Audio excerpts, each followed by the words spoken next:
queridas irmãs, queridos irmãos. Começamos mais um programa O Espírito da Letra, analisando a obra de André Luiz através do médium Francisco Cândido Xavier. Já fizemos várias obras e estamos agora no 5º livro, No Mundo Maior. Na semana que passou, você, tanto quanto eu, se surpreendeu com as informações a respeito do sexo. E se nós pudéssemos nos debruçar sobre aquele capítulo, o 11º, diariamente, e lê-lo com calma, passaríamos um ano descobrindo outros aspectos, aprofundando ensinamentos que serão fundamentais na expressão pessoal da afetividade. Mas o livro No Mundo Maior é muito rico e ele não é só o capítulo 11º, ele também é o 12º, a estranha enfermidade. Nós estaremos indo para a leitura deste 12º capítulo e você já pode preparar o livro, uma caneta, um lápis, um pedaço de papel para ir anotando as coisas interessantes. Vamos para a nossa sala de leitura e lá vamos fazer a leitura do texto do capítulo 12º. Eu espero você lá, hein? Vamos lá!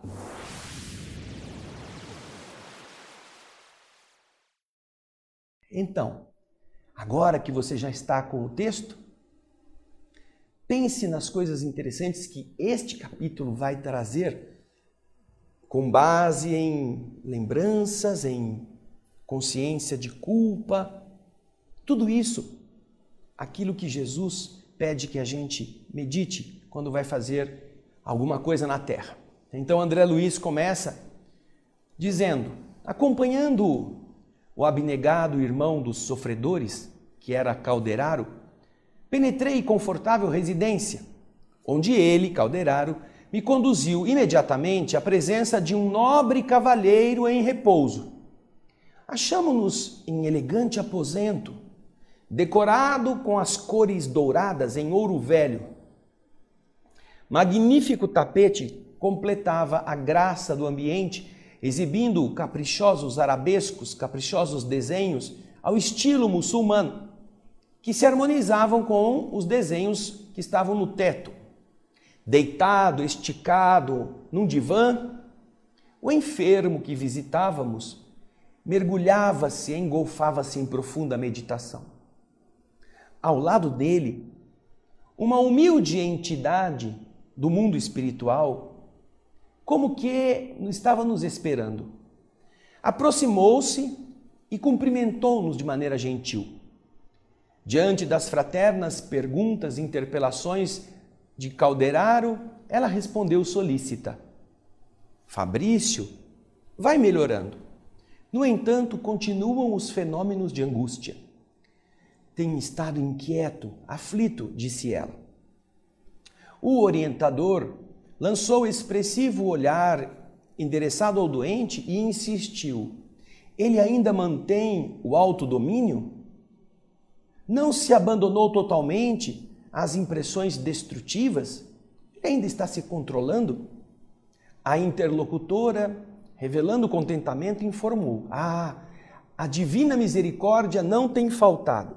O desequilíbrio integral, por enquanto, não ergueu o seu império. Em nome de Jesus, nossa colaboração tem prevalecido. Então, fraternalmente, Calderaro comentou, perguntou, dirigindo-se a mim, André, por acaso você chegou alguma vez a examinar casos declarados de esquizofrenia? Esquizofrenia. Eu não havia adquirido conhecimentos especializados sobre o assunto. Todavia, também não ignorava que essa enfermidade, a esquizofrenia, era uma das mais inquietantes questões da psiquiatria moderna. Calderaro depois continuou explicando. Este ramo ingrato da ciência que estuda as doenças da alma, ao compreender que eu não entendia muito disso, não é? Há muito tempo, um campo de batalha entre fisiologistas e psicologistas. Esse conflito é, em verdade, lamentável e bizantino, ou seja, muito velho. muito antigo, sem resultado prático, uma vez que ambas as correntes possuem razões substanciais nos seus argumentos e elas se digladiam uma contra a outra. Nós, entretanto, somos forçados a reconhecer que a corrente da psicologia está em melhor posição porque ela examina o problema nas proximidades, nas adjacências das causas profundas. Ao passo que a fisiologia, que analisa somente o corpo, analisa os efeitos e procura remediá-los na superfície. Depois de explicar isso, o assistente recordou-me ou recomendou-me que examinasse a mente do visitado.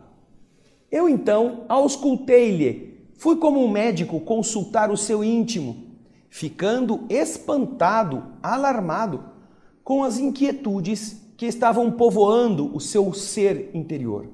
O cérebro apresentava anomalias estranhas. Toda a sua parte inferior mostrava manchas sombrias. Os distúrbios da circulação, do movimento e dos sentidos eram visíveis. Calderaro me apresentara Fabrício, classificando-o como esquizofrênico. Mas, ao observá-lo, não estaríamos ali perante um caso de neurastenia, um estado de inatividade ou de fadiga extrema do cérebro, da ligação cérebro-cardíaca? O instrutor me ouviu com paciência e disse: André, seu diagnóstico é exato no aspecto em que o nosso amigo se apresenta hoje. Está, sim, nesse estado de estafa. A esquizofrenia, porém, originando-se de sutis perturbações do corpo perispiritual, se traduz no vaso rico por surpreendente conjunto de moléstias variáveis e indeterminadas. Ela migra para o corpo físico através dessas moléstias que ficam estranhas. No momento, temos aqui a doença de Krishaber. Krishaber foi um médico russo que diagnosticou um comportamento estranho em relação à audição, às sensações estranhas, às alucinações. Há uma hiperestesia, então leva esse nome. Parece então a doença de Krishaber com todos os característicos especiais. Mostrando então uma grave expressão no semblante, acrescentou: repara, porém, além dos efeitos que você está vendo, analisa a mente e os domínios das sensações. E então voltei a examiná-lo e lancei mais profundamente a sonda da minha observação sobre os quadros interiores do enfermo na mente e percebi neles imagens torturantes na tela da memória. Ensimesmado, aquele indivíduo que fica isolado dentro de si mesmo, Fabrício não se dava conta do que estava acontecendo fora dele. Braços imóveis, olhos parados, mantinha-se distante das sugestões do ambiente. No íntimo, todavia, a zona mental semelhava-se a uma fornalha ardente. A imaginação superexcitada detinha-se ao ouvir o passado. Recordava-lhe a figura de um velhinho agonizante. Escutava as suas últimas palavras na hora extrema do corpo, recomendando a ele o cuidado de 3 jovens que também estavam na sala, na paisagem das suas lembranças, das suas reminiscências. O moribundo, diz André, deveria ser o pai de Fabrício, e os rapazes, seus irmãos. Conversavam entre si lacrimosos. De repente, na mente do doente que André observava, as lembranças se modificavam.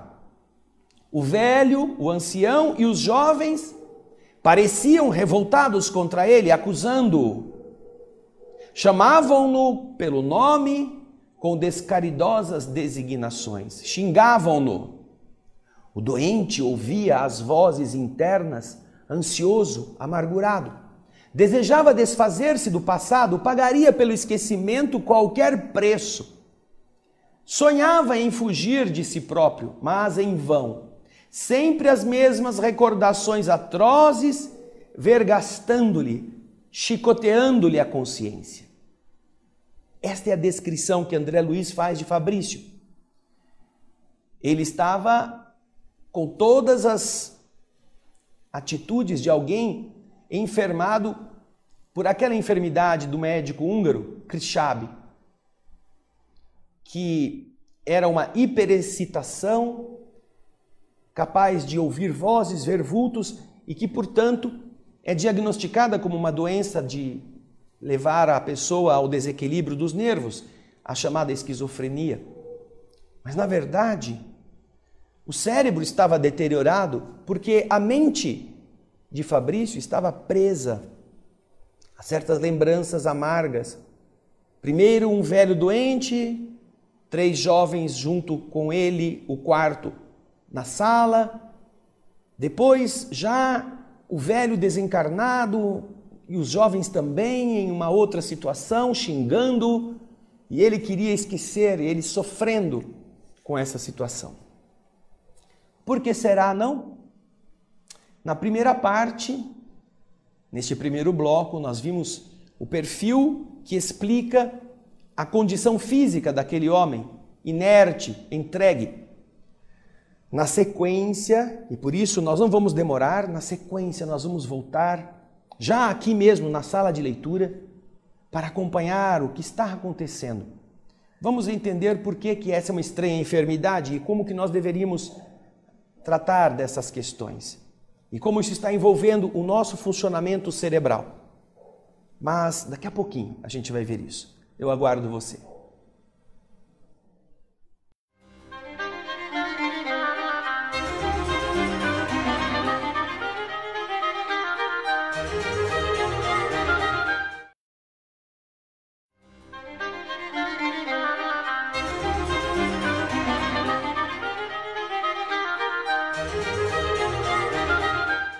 Olá, queridas irmãs, queridos irmãos, estamos de volta com o estudo do capítulo 12 do livro No Mundo Maior, Estranha Enfermidade. E no bloco anterior eu cometi um equívoco, eu me referi à doença de Krishábi, falando que ele é um médico russo, na verdade é um médico húngaro, como está escrito aí no texto que nós apresentamos para você. Eu confundi, falei russo no lugar de húngaro. Mas o que importa é que Fabrício, que era aquele doente, estava com toda a sintomatologia dessa enfermidade de Krishábi. Recordava-se de coisas, parece que ouvia vozes, que via cenas, e isso o perturbava. Vamos então continuar na sala de leitura com o texto, vendo o porquê que isso estava acontecendo dessa forma. Vamos lá? Vamos continuar. Verificava, diz André, os estragos orgânicos que aconteciam em Fabrício, resultantes do uso intensivo de analgésicos. Aquele homem deveria estar duelando consigo mesmo desde há muitos anos.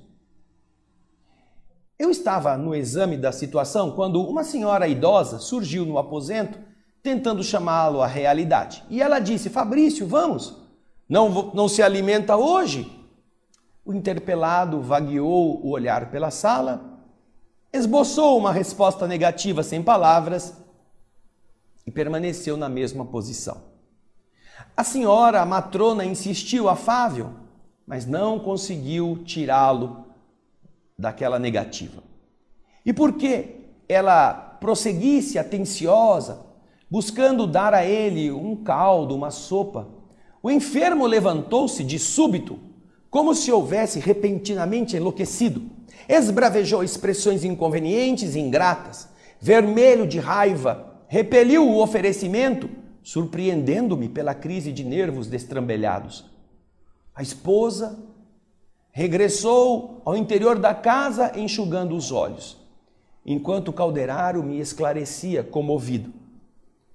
Fabrício, André, está nas proximidades da loucura e ainda não enveredou francamente pelo terreno da alienação mental, graças à dedicação de uma velha parenta desencarnada que o assiste aqui vigilante. Logo após, o assistente o submeteu a operações magnéticas de reconforto, vigorando-lhe a resistência, melhorando o seu vigor. Diante do neurótico, do neurastênico, agora mais calmo, Calderaro narrou-me com serenidade o seu caso. Disse ele: nosso irmão enfermo teve a infelicidade de se apropriar indevidamente de grande herança, depois de haver prometido ao pai moribundo que velaria pelos irmãos mais novos, na presença destes. Porém, ao se sentir senhor da situação, com a morte do pai, desamparou os irmãos e expulsou-os do lar, valendo-se de rábulas, aqueles advogados trapaceiros, que foram muito bem remunerados por ele. Esses advogados que, sem escrúpulo, vivem de corromper os textos legais para chegar aos objetivos ilícitos. Por mais enérgicas e convincentes fossem as reclamações colocadas nas peças jurídicas, por mais comovedores os apelos à amizade fraterna, ele manteve-se em clamorosa surdez, arrojando, projetando, jogando os irmãos à penúria e à dificuldade de toda sorte. 2 deles morreram num sanatório em catres, em leitos da indigência, minados pela tuberculose que os surpreendeu em função das excessivas atividades noturnas que eles precisavam realizar para sobreviverem.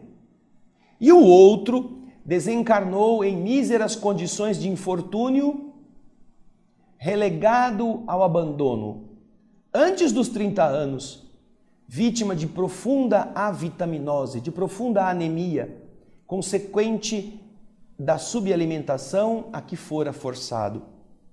Tudo isto nosso desditoso amigo conseguiu fazer, escapando da justiça terrena.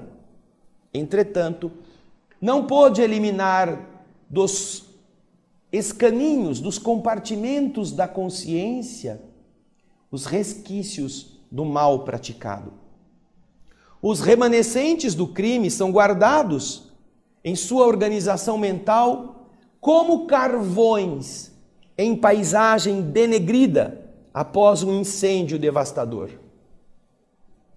E esses carvões convertem-se em brasas vivas, sempre que soprados, excitados pelo sopro das recordações.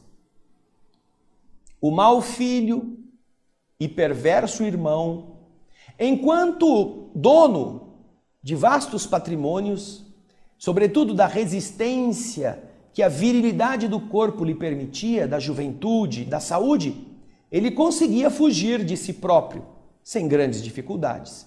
O dinheiro fácil, a saúde sólida, os divertimentos e prazeres desempenhavam para ele a função de pesadas cortinas entre o personalismo arrogante e a realidade viva.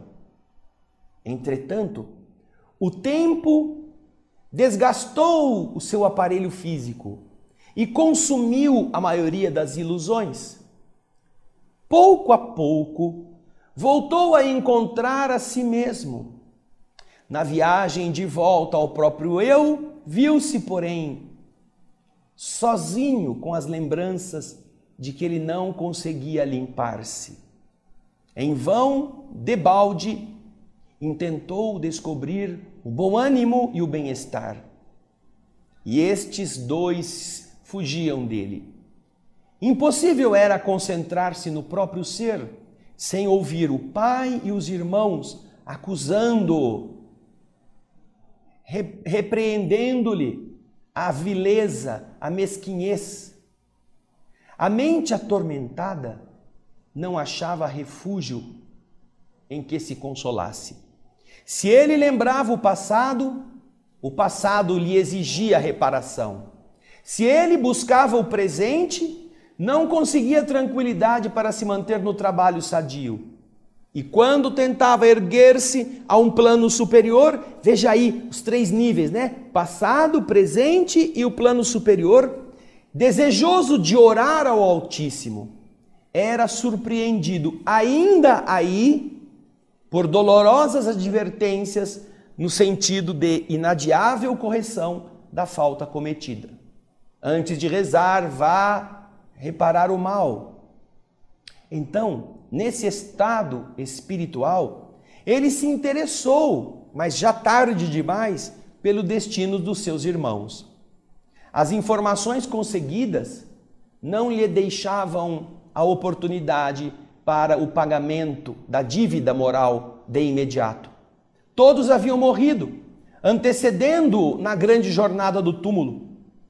Desde então, verificando a impraticabilidade de uma rápida retificação do tortuoso destino, o infeliz Fabrício prendeu-se nas zonas mais baixas do ser. Perdeu as ambições nobres, os ideais sadios, passou a ignorar os recursos da esperança. As vantagens materiais, ao invés de confortá-lo, infundiam nele agora pavoroso tédio e desgosto sem nome. Enfiado na máquina das responsabilidades financeiras, criadas, aliás, por ele mesmo, sem aquele espírito de possuir para dar em nome do bem universal, não foi possível a ele fugir das imposições da vida social, na qualidade de homem de alto comércio, até que baqueou, até que se prostrou em supremo torpor. Sentindo-se acusado como criminoso no tribunal da própria consciência, começou a ver perseguidores em toda parte. Adquiriu desse modo medos lamentáveis, fobias desesperantes. Para ele, todos os pratos estão envenenados. Desconfia de quase todos os familiares e não tolera as antigas relações de amizade. A grande quantidade de recursos materiais o fez descrente da amizade sincera. Deu a ele noções de privilégio que ele nunca mereceu. Acentuou nele a independência destrutiva. Extinguiu no coração a bendita luz do verbo servir. Como vemos, sua situação é absolutamente desfavorável ao necessário reerguimento. A condição à qual ele se impôs pelos desejos menos nobres, que ele sempre nutriu, é de uma apatia e esterilidade. Vejam só. A consciência culpada, a certeza de que ele deveria ter feito coisas que não fez. Enquanto a juventude e a saúde orgânica mantêm a mente bem isolada, facilmente iludida, achando que não precisará prestar contas, a pessoa vive numa boa, vive tranquila, vive passeando, se enganando com ilusões que encontra pelo caminho. Mas quando o corpo se desgasta, quando a saúde vai decaindo, quando o tempo vai passando e a mente vai tendo que assumir a si própria, então as pessoas começam a meditar que não conseguiram cumprir a parte que lhes competia. E mais, que o que fizeram não só foi usurpar direitos que não lhe pertenciam, mas acabar com a esperança de pessoas do seu sangue, da sua família, a quem um pai moribundo havia confiado o destino de seus 3 irmãos. Ele tentou achar uma forma de reparar isto, mas todos já tinham morrido. E ele não entendeu que ele deveria atirar-se a tentar diminuir as dores do mundo, a ajudar pessoas desamparadas, a fazer algo que consertasse isso, porque o problema era com ele, não era com os irmãos. Ele era o mesquinho, ele precisava lutar contra isso. Mas ao contrário, o que ele fez? Refugiou-se nele mesmo. Começou a culpar-se, começou a desconfiar de todo mundo era assassino potencial e iam matá-lo com comida envenenada, ou eram interesseiros, queriam tirar o dinheiro dele. Aí entra o desequilíbrio mental. Ao invés de ele agir para fora, ele agiu para dentro. Por isso está nessa condição. E agora, no próximo bloco, nós vamos acompanhar o desenrolar desta lição, que certamente pode não nos atingir de forma idêntica, mas quem sabe muitos de nossos problemas não estão enraizados numa consciência cheia de máculas, não é? Vamos para o intervalo e já já voltamos.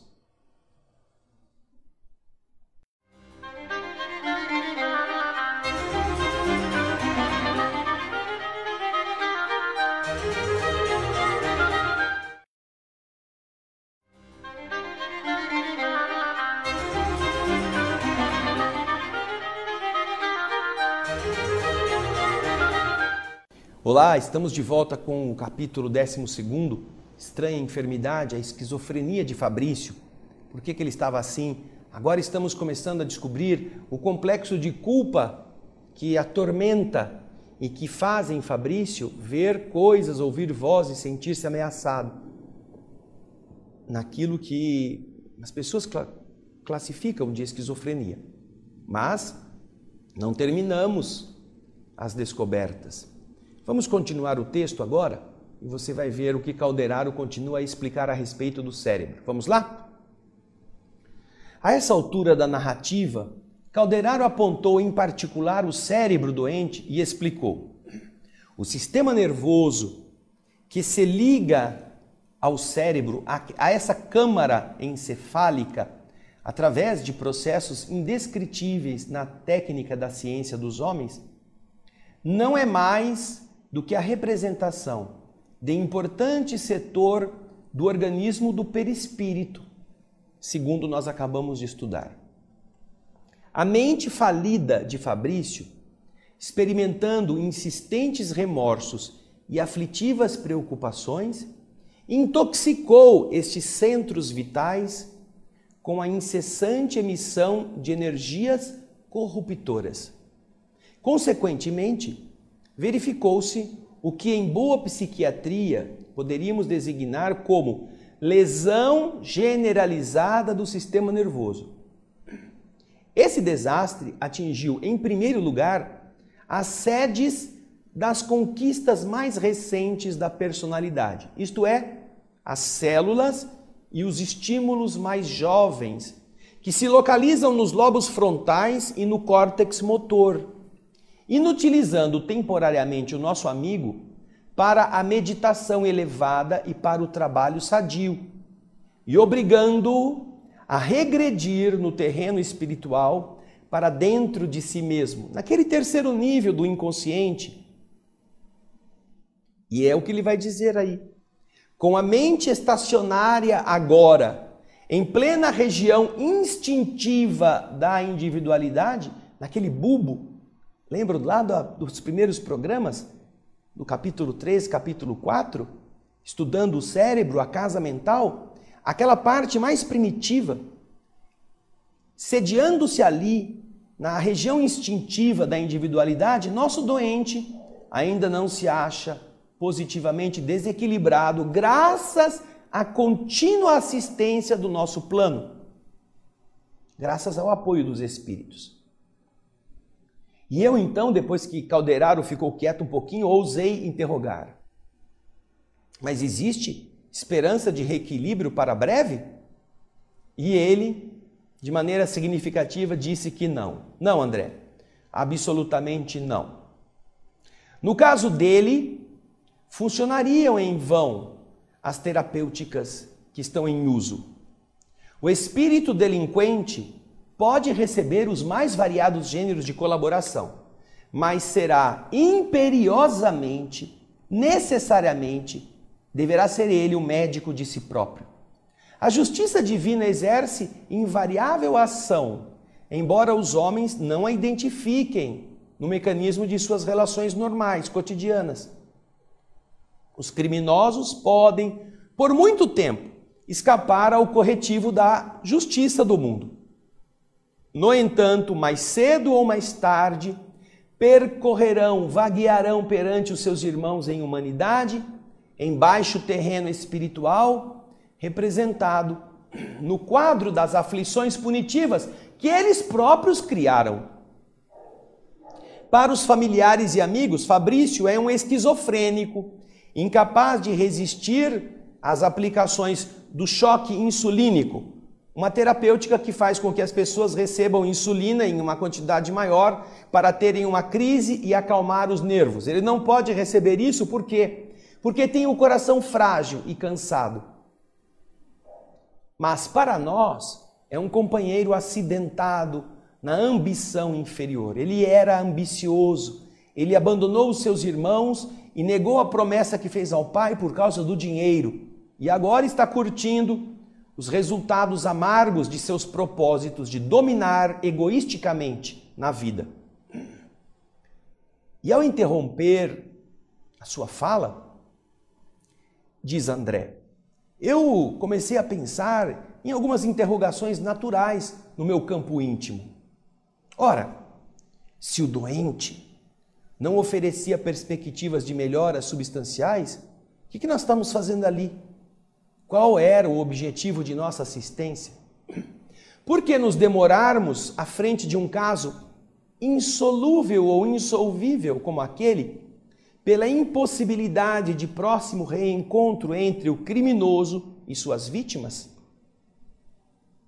São perguntas naturais, não é? Para que gastar vela boa com defunto ruim, né? Diríamos nós. Calderaro, porém, não me deixou sem resposta. E ele, atencioso, disse para mim, André, estamos aqui a fim de proporcionar a Fabrício morte digna. Ele não chegará a enlouquecer em definitivo. Com a nossa ajuda fraterna, desencarnará antes de perder totalmente a razão. E porque eu ficara espantado, o dedicado amigo acrescentou, Fabrício casou-se com uma criatura, por todos os títulos, credora do amparo celestial. E essa mulher quase sublime deu-lhe 3 filhos, aos quais ele se consagrou nobremente, preparando-os para elevado ministério social. São eles, atualmente, no presente, 2 professores e um médico, dedicados ao ideal superior de servir ao bem coletivo. Fabrício não tem o direito de perturbar a família organizada à sombra do seu amparo material, mas educada sem o seu personalismo despótico, tirânico. Pelo serviço que prestou à esposa e aos filhos, recebe agora do alto o socorro, de maneira a transferir residência, por imposição da morte, preparado para o futuro de reajustamento. As preces da companheira e dos filhos garantem a ele uma boa morte próxima, para a qual nós vamos organizando as suas energias e habituando no mesmo ritmo a família a permanecer em missão ativa no bem, sem a presença material dele. Preparavam o espírito e preparavam os familiares para que, quando chegasse o momento da despedida, nenhum deles sentisse um baque muito forte. Então, o assistente Calderaro silenciou, dispondo-se a fazer aplicações magnéticas no aparelho circulatório. Demorou-se minutos longos, administrando-lhe forças ao redor dos vasos mais importantes. E em seguida, desenvolveu passes longitudinais, passes ao longo do corpo, com as 2 mãos descendo pelas laterais, destinados a uma aquietação, um acalmar dos nervos. Diante da minha admiração natural, Calderaro explicou-se. André, estamos preparando a chegada da trombose pela calcificação de certas veias. A desencarnação chegará suavemente dentro de alguns dias, como providência compassiva, indispensável à felicidade do enfermo e de quantos lhe seguem de perto o martírio. O doente, mais calmo agora, parecia haver bebido milagroso anestésico, milagroso analgésico. Aquietou-se, descansando a cabeça nos travesseiros alvos e limpos. Dentro do silêncio que se fizera entre nós aqui do mundo espiritual, eu perguntei, curioso, bem, considerando, no entanto, a morte, o óbito, em breves dias, como prosseguirá o processo de resgate do nosso amigo? E o instrutor respondeu-me, ora André, o pagamento já começou, a liquidação de sua dívida já está em andamento. E eu, então, muito curioso, perguntei, mas como? Calderaro fez expressivo gesto e recomendou, aguarde um pouco. Nesse mesmo instante, o doente acionou a campainha à sua cabeceira. A esposa atendeu rapidamente, encontrou o melhor e sorriu feliz. O velho, mais tranquilo, rogou à esposa, Inês, posso ver o Fabricinho? Ah, como não? Respondeu a companheira delicadamente. Vou buscá-lo. Vou buscar o Fabricinho. Fabricinho? Puxa, como será que um homem que, uma vez que você conheça a verdadeira história dele, como nós estamos conhecendo, parece um homem mau, egoísta, indiferente, abandonando 3 irmãos que o pai lhe havia confiado para que eles fosse um zelador do destino e que agora carrega a culpa de ter ficado no conforto enquanto os irmãos morreram à míngua. Quando você descobre uma história dessa, você pensa, esse cara não é digno de nada, esse cara merece um inferno, é uma criatura despótica. Mas você viu a generosidade do universo? Apesar de ele ter que pagar por tudo isso, ele já está pagando com a doença, porque nós carregaremos as nossas grades para onde formos. Isso que a maior parte das pessoas se esquece. Ah, você pode fazer todo o mal que quiser, mas a grade, a sua prisão te acompanhará por todos os museus da Terra, por todos os parques da Disneylândia, por todos os países da Europa, por todos os lugares maravilhosos, você carregará a sua grade com você. Ele já está sofrendo. Mas, pelo bem que fez a esposa, pela orientação que deu aos seus filhos, por garantir a eles um futuro em que eles poderão ajudar outras pessoas, ele merece o amparo dos bons espíritos para que ele tenha uma morte serena antes de ficar louco. Não é que ele não vai ter que pagar por aquilo, tanto que agora, no próximo bloco, nós iremos ver como é que ele já começou a pagar. Ele está pagando. Vai pagar, só que não com aquela volúpia da vingança que os homens têm quando querem que o errado sofra. Não. A justiça de Deus é muito diferente da volúpia de sangue que a nossa ignorância quer como justiça. Ela tem outra finalidade. Ela é pedagogia, enquanto para nós costuma ser apenas punição. Vamos ver isso no último bloco desse capítulo 12, daqui a pouquinho.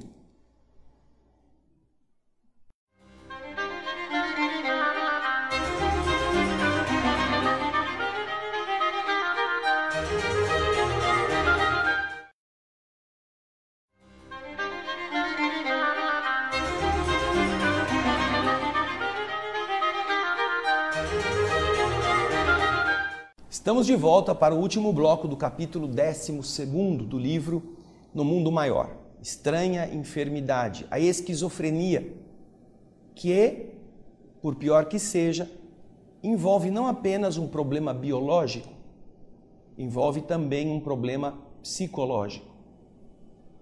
E agora que Calderaro disse a André que é ele que prejudicou a promessa que fez ao pai e que maltratou de tal forma a levar à desencarnação precoce os próprios irmãos, agora já está reparando, de alguma forma, os seus equívocos.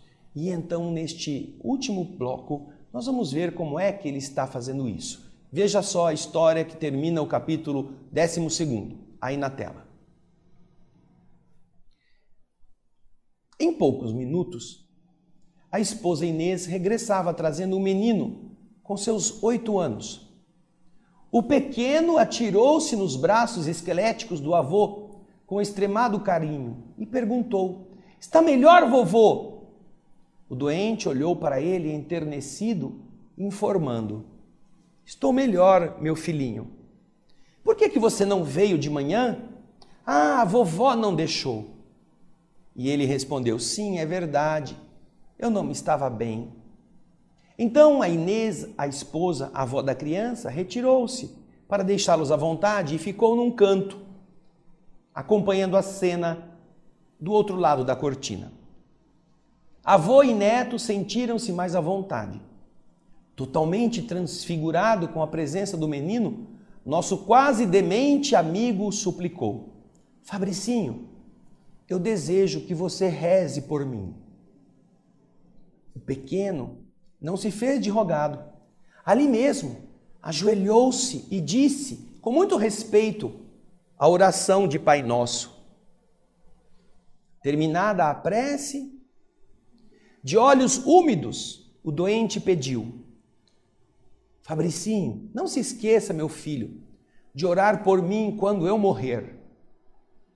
O menino, agora de pé, abraçou o busto do avô e exclamou chorando discretamente: o senhor não morrerá, vovô? Mostrando-se aliviado, o velhinho correspondeu ao gesto afetivo. Olhou o neto e perguntou, com um estranho brilho no olhar: Fabricinho, você acredita que Deus perdoa aos pecadores como eu? O menino respondeu lacrimoso e confundido: eu acho, vovô, que Deus perdoa todos nós. E então, revelando as ansiedades que estavam na sua alma, o velho voltou a perguntar: você acha que mesmo a um homem que trai a confiança do pai e rouba aos irmãos, Deus perdoa? O netinho hesitou, incapaz de compreender a extensão daquela pergunta intencional. Entretanto, no desejo de agradar o doente de qualquer modo, com a simplicidade infantil, ele respondeu com o coração: ah, vovô, eu penso que Deus perdoa sempre. E agora, mais confortado, o avô responde: ah, meu neto, é o que eu pretendia saber. A conversação entre ambos prosseguiu afetuosa e amena. Após detido o exame, Calderaro apontou para a criança e me esclareceu: André, este menino é o ex-pai de Fabrício, que volta ao convívio do filho delinquente pelas benditas portas da reencarnação. É o único neto do doente e mais tarde assumirá a direção dos patrimônios materiais da família, bens que inicialmente lhe pertenciam. A lei jamais dorme. Assombrado com a informação, remoí as perguntas que vinham espontâneas na minha mente. Ora, como iria redimir-se, por sua vez, o velho Fabrício, este que ia morrer? Ele iria voltar também em dias do futuro àquele mesmo lar? Sofreria o desequilíbrio completo depois da morte do corpo? Se ele não ia ficar louco durante a vida, será que ficaria louco depois que morresse? Iria se demorar em perturbação? Como seria isso, não é? Calderaro, dando por findos os nossos trabalhos de assistência na casa, sorriu para mim, preparou-se para a retirada e respondeu com humildade: nosso amigo é enfermo, André, guardando na mente os resíduos da ação criminosa, logo após o abandono do corpo físico, vai experimentar por muito tempo os resultados de sua queda, até que o sofrimento expulse, alige, limpe os elementos malignos que intoxicaram a sua alma. Quando esse serviço purgatorial estiver completo, então, e eu Assim, ansioso diante da frase suspensa, respondi: então regressará aos seus familiares, vai nascer aqui de novo. E Calderaro, vendo a minha ansiedade, disse: ele vai fazer isto se o grupo consanguíneo atual houver elevado o padrão espiritual a luminosas culminâncias, ele será obrigado a se esforçar intensivamente para alcançar. Ele poderá nascer aqui sim, mas se esse grupo estiver muito melhor, ele precisará melhorar muito. Agora, não podemos imaginar que ele vai estar desamparado. Caso ele não tenha se melhorado tanto, todos temos a imensa família dentro da qual nós nos integramos desde a origem, a humanidade, a família humana, André. Nesse instante, deixávamos o aposento suntuoso. Em breves segundos, retornávamos à natureza, gozando a bênção do céu muito límpido. E enquanto o meu instrutor se refugiava em si mesmo, atento às responsabilidades do serviço, dei expansão a novos pensamentos relativos à amplitude e à grandeza do império da justiça. Que coisa linda entendermos o funcionamento desta realidade, o funcionamento da responsabilidade de viver. Não poderemos jamais fugir, achando que só porque a justiça não nos encontrou, da reparação do mal que praticamos.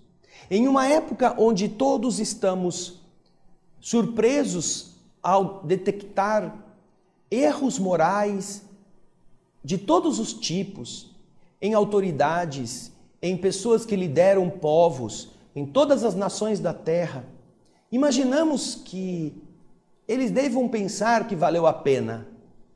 Mas nós não sabemos agora, para aqueles que foram presos já, quantas angústias não estão vivendo nos presídios que os albergam. E para aqueles que ainda não foram presos, quanto medo resta todos os dias, à espera de uma justiça humana que chegue, que venha até eles, que os surpreenda na festa, que os surpreenda no casamento, que os surpreenda na viagem. A vergonha pública, aquela que eles achavam que iria ser evitada. Estas ações no mundo físico já demonstram o que significa este risco. E então, você já imaginou o que espera por essas pessoas do outro lado? Alguns que eventualmente pensam que nunca serão pegos e eventualmente não sejam mesmo, achando que poderão desfrutar, sabendo que a consciência os acusa. Chegarão à velhice e, se não se arrependerem, não é que tenham que ser esquizofrênicos, deverão desenvolver, como todos nós deveremos, a responsabilidade de tentar diminuir o mal que foi feito com a nossa impressão digital. Todos nós abandonamos pessoas, todos nós iludimos os seres humanos, todos nós exploramos a fragilidade, a dificuldade de alguém para ganharmos dinheiro graças a eles. Todos nós, como seres humanos, em uma sociedade perversa, achamos de tirar vantagem de alguma forma. Mas chegará um momento em que isto tudo vai pesar. E é por isso que o esforço de Jesus é nos alertar para que nós sejamos criaturas dignas, que nós tenhamos o bom pensamento, que todos aqueles que quiserem ganhar a sua vida irão perder a vida. Mas que todos aqueles que por minha causa, diz Jesus, perderem a sua vida, estes a terão ganho. Quando você quer ganhar a vida no conceito da sociedade, você quer ficar rico, poderoso, bonito, dane-se os outros. E então você passa uma vida de sucesso sobre um amontoado de cadáveres. Você perdeu a vida. Porque o corpo vai morrer e você vai ter que enfrentar-se com as almas que pisoteou. Mas, continua Jesus, todos aqueles que perderem a sua vida, perder a vida quer dizer não é morrer ou se matar, é você desgastou a sua saúde para fazer a felicidade de alguém, você não foi tão rico porque ajudou muita gente, você dedicou o seu tempo disponível de saúde ou de doença a fazer outros felizes, você não será alguém proeminente, não sairá na televisão, não será exemplo para ser visto em jornais, você é um Zé Ninguém, como muitos chamam. Mas todas as vezes que você perder a sua vida por amor a mim, disse Jesus, você terá ganho a vida. Então, pensemos nesse esforço. Pensemos em trabalhar agora para combater tudo aquilo que já fizemos de errado. Agora que os cabelos brancos, que a falta de cabelos, que as rugas chegam, pensemos. Se não temos lá na nossa adolescência, na nossa juventude, as ilusões afetivas, o jogo dos prazeres, o uso do sexo, as ações deliberadas para ganharmos muito, pesando em nossa consciência, e agora atuemos, comecemos a limpar isso de nós mesmos, ao invés de esperar a morte ou fugir através do ensimesmamento. Não, assumamos e nos limpemos. Assim trabalharemos melhor. Viu que coisa linda? No próximo capítulo ainda é pior a coisa, porque vai falar da psicose afetiva, capítulo 13. Mas isso é semana que vem. Eu espero você no nosso próximo Espírito da Letra. Muito obrigado e muita paz.